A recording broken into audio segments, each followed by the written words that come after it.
আসসালামু আলাইকুম, সবাইকে স্বাগতম। প্রিয় শিক্ষার্থী বন্ধুরা, আজকে আমি যে আইসিটি বিষয়ের আমরা যখন লজিক ফাংশন সরলীকরণ করি, এই ধরনের লজিক সার্কিট থেকে লজিক গেট কিভাবে অঙ্কন করা যায় সহজভাবে আলোচনা করব।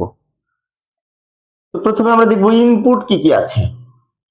এ আছে, এ নট আছে, বি আছে, বি নট কিন্তু নাই। যেমন এর উপরে আলাদা একটা নট আছে, এরকম বি এর উপরে কিন্তু আলাদা নট নাই। এ আর বি গুণ করে এখানে নট আছে, তাহলে ওটা বি নট না। এবার সি এর উপরে আলাদা নট আছে, তো আমরা এখানে এই ইনপুট লাইনগুলো আগে ঠিক করে নিই। এর জন্য আমরা একটা লাইন অঙ্কন করলাম। আবার এই নট যেহেতু আছে, এর সাথে এখানে নট যুক্ত করে এখানে এ নট আমরা বের করে নিলাম, তাহলে এখানে বলতে পারি এ নট। আবার এ আর বি দুটো মিলে, যেহেতু বি আছে এখানে বি আছে, তো বি একটা আলাদা লাইন নিলাম। বি নট নাই, আলাদা বি নট নাই, তাই বি নট অঙ্কন করবো না।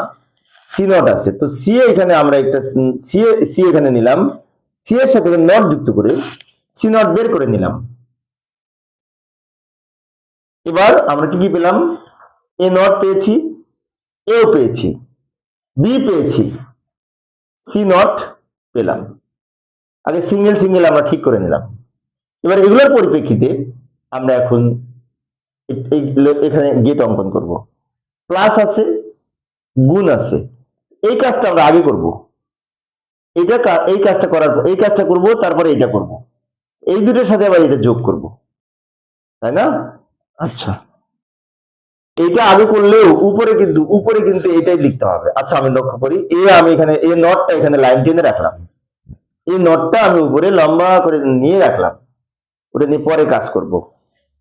এরপরে এ আর বি গুণ হবে, এটা এ এটা বি, দুটো কি হবে? গুণ হবে। গুণের জন্য অ্যান্ড গেট, এই গুণের উপরে এই নট আছে, তার মানে ন্যান্ড গেট হলো, তাই না? আমরা জানি এই দুটো গুণ করার জন্য অ্যান্ড গেট, অ্যান্ড এর সাথে এই নটটা যুক্ত করলাম, তাহলে ন্যান্ড গেট হলো। এবার এটা আঁকবো, বি আর সি নট। বি হচ্ছে এই লাইনটা, আচ্ছা, সি নট হচ্ছে এই লাইনটা। বি আর সি নট মিলে আবার গুণ হয়েছে, গুণ করলাম, এটার ফলাফল পেলাম। এই এ নট হচ্ছে এইটা, এ বি নট হচ্ছে এইটা, বি সি নট হচ্ছে এইটা।